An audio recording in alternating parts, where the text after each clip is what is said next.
Good morning friends. રસશાસ્ત્રની અંદર બેસે છે કલ્પના, એની અંદર નવી લેક્ચર સિરીઝ લઈને આવી રહ્યા છીએ, સ્નેહ કલ્પના.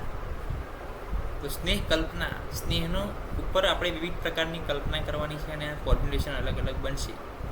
તો એ કઈ કઈ બાબતમાં આપણને ઉપયોગી થાય છે સ્નેહ, એ માટે આપણે જોઈએ કે નશ્યાર્થમ સ્યાત મૃદુ પાક.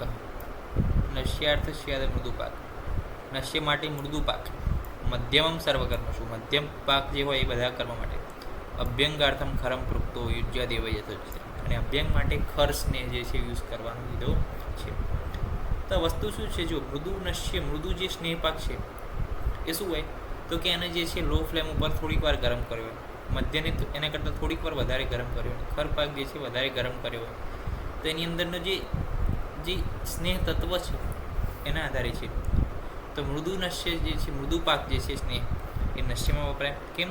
કારણ કે નાઝલની મ્યુકોઝા કેવી હોય, બહુ સોફ્ટ હોય, ત્યાં આગળ જે છે મૃદુ નશ્ય, મૃદુ પાક જોવો જોઈએ. પછી મધ્ય પાક જે છે સર્વ કરવા માટે, અને ખર પાક અભ્યંગ માટે. કારણ કે અભ્યંગમાં બહાર જે છે એક્સટર્નલી ગમે તેવું તમે યુઝ કરો તો એ થોડું ઘણું ચાલી શકે છે, પરંતુ મૃદુ જે છે પાક સ્નેહનું એ નશ્ય માટે હોવો જોઈએ. સ્નેહ પાત્ર પાક. It is done of the પાત્ર વેસલ્સ ઇન વિચ સ્નેહ is to be filter after સ્નેહ સિદ્ધિ. એટલે કે સ્નેહ સિદ્ધિ મળે, સ્નેહને ગરમ કરીએ ત્યારબાદ સ્નેહ સિદ્ધિના લક્ષણ મળે.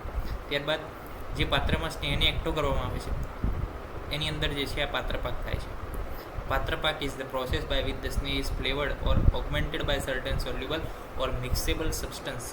પાત્ર પાક શું છે તો કે એક પ્રકારની પ્રોસેસ છે કે જેની અંદર સ્નેહને ફ્લેવર કરવામાં આવે છે, એટલે કે એક ચોક્કસ એને સુગંધ આપવામાં આવે છે. ધારો કે સિંગ તેલ, તો સિંગની સુગંધ આવે, અંદર મગફળીની. પછી કપાસિયાની અંદર એ પ્રકારની સુગંધ અલગ આવે, સનફ્લાવરની અંદર એ પ્રકાર અલગ સુગંધ આવે. તો અલગ અલગ સ્નેહ જે છે અલગ અલગ સુગંધવાળા કઈ રીતે થાય તો કે પાત્ર પાકથી થાય.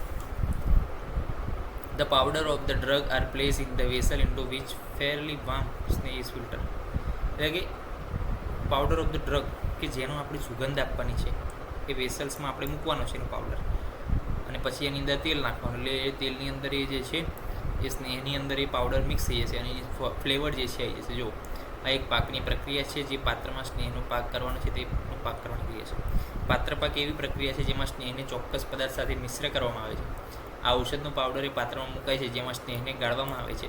એટલે પાવડર જે છે સ્નેહ સાથે મિક્સ થઈ અને ફ્લેવર સ્નેહ, એક સુગંધીદાર જે છે સ્નેહનું નિર્માણ થાય છે, એને શું કહેવાય? પાત્ર પાક કહેવાય. આફ્ટર સ્નેહ સિદ્ધિ, જ્યારે સ્નેહપાક સિદ્ધિના લક્ષણ મળે તે પછી બધા જ દ્રવ્યોને શુદ્ધ કાપડ દ્વારા, એટલે કે પછી આપણે શું કર્યું, પછી આપણે પાછું ફરીથી એને ગરમ કરવાનું છે, પછી સ્નેહપાક સિદ્ધિના લક્ષણ મળશે. એટલે કે કમ્પ્લીટ ફ્લેવર થઈ જશે, એક રસ થઈ જશે, પાવડરના કણો રહેશે નહીં, અંદર જે છે નકરું તેલ જ રહેશે. પાવડર જે છે બધો જ અંદર શું થઈ ગયો છે? સોલ્યુબલ. ત્યારે સ્નેહપાક સિદ્ધિ થયો કહેવાય. ત્યારે શું કરવાનું તો કે એને શુદ્ધ કાપડ દ્વારા ગાળી લેવાનું. જો કલ્ક ઔષધ ઓઇલને શોષી લે છે, શું થઈ જાય છે પછી? જે સ્નેહ છે, ઓઇલ છે, એ અંદરની જે ઔષધ છે બધાને શોષી લે છે. ઓકે. જ્યારે ઓઇલ હંફાળું હોય ત્યારે પ્રક્ષેપ દ્રવ્ય અને ગંધક દ્રવ્ય ઉમેરતા જવું અને દ્રવ્યને સતત લાવતા જવું. એટલે કે ઓઇલ જ્યારે થોડુંક ગરમ હોય, હંફાળું હોય, ત્યારે પ્રક્ષેપ દ્રવ્ય છે, ગંધના દ્રવ્ય છે, ઓગમેન્ટેડ, એ બધું એડ કરતા જવું. જ્યારે લવણ અને ક્ષારનો ઉપયોગ સ્નેહમાં કરવામાં આવે ત્યારે તેને પહેલાં ઉમેરવા, પછી તેને ઠરવા દેવું. જો લવણ અને ક્ષારનો ઉપયોગ કરવાનો હોય તો પહેલાં એને એડ કરી દેવા, પછી એને ઠંડુ થવા દેવું. સ્નેહપાક દ્રવ્ય તરીકે શર્કરા પણ હોય તો સ્નેહ જ્યારે ઠંડો થઈ જાય પછી છેલ્લે શર્કરા ઉમેરવી. શર્કરા છેલ્લે ઉમેરવાની છે, એકદમ સ્નેહ કુલ થઈ જાય, ઠંડો થઈ જાય પછી. પાત્ર એ મોઇસ્ચરથી ફ્રી હોવું જોઈએ, એટલે કે એની અંદર કોઈ પ્રકારની જે છે સ્નિગ્ધતા, ક્લેદતા હોવી જોઈએ નહીં. સ્નેહ પાકનો કાલ શું છે તો એ ઘૃતમ તેલમ ગુડાદિશ્ચમ સાધયત ન એક વાસરમ. એટલે કે ઘી, તેલ, ગોળ, આ બધા કલ્પના આપણે જે છે એક દિવસમાં ન બનાવી જોઈએ. પ્રકૃવંતી ઉષિતા મુએસમ વિશેષાદુની છે. એટલે કે સ્નેહ પાક should not be done in 1 days as it kept overnight more properties are impregnate. એટલે કે ઉષિતા, પ્રકૃવંતી એટલે કે વધારો થાય છે, ઉષિતા એટલે કે રાત્રે પડી રાખવાથી વિશેષ ગુણનો સંચય થાય છે. એટલે કે રાત્રે તમે એક રાત પડી રાખો એની અંદર વિશેષ ગુણનો સંચય થાય છે. તો ઘી, તેલ, ગુડ આદિના જે અવલો છે, કલ્પના છે, એક દિવસમાં ના બનાવવી જોઈએ. 2 દિવસ, 3 દિવસ, એવા દિવસ વધારતા જઈએ એમ એની પ્રોપર્ટી શું છે? વધતી જશે. સ્નેહ પાક કાલ અકોર્ડિંગ ટુ દ્રવ્ય. તો સીરમ દ્વિરાત્રમ, એટલે કે દૂધનો સ્નેહ પાક કરવો હોય તો પછી 2 રાત, સ્વરસનો કરવો હોય 3 દિવસ, તકરાર નાલ દીશું 5 દિવસ. મૂલા નામ વલ્લી નામનો સ્નેહપાક કરવો હોય તો 12 દિવસ. એકાદ માહમ વ્રીહ એટલે કે ચોખા એનો જે છે પાક કરવો હોય તો 1 માસ. એકાહમ એક અહમ કીધું છે, અહમ એટલે દિવસ, 1 દિવસ જે છે થાય છે. તો વ્રીહી માટે 1 દિવસ. જો ચોખાનો નાણો કેવો હોય 1 હોય આવી રીતના 1.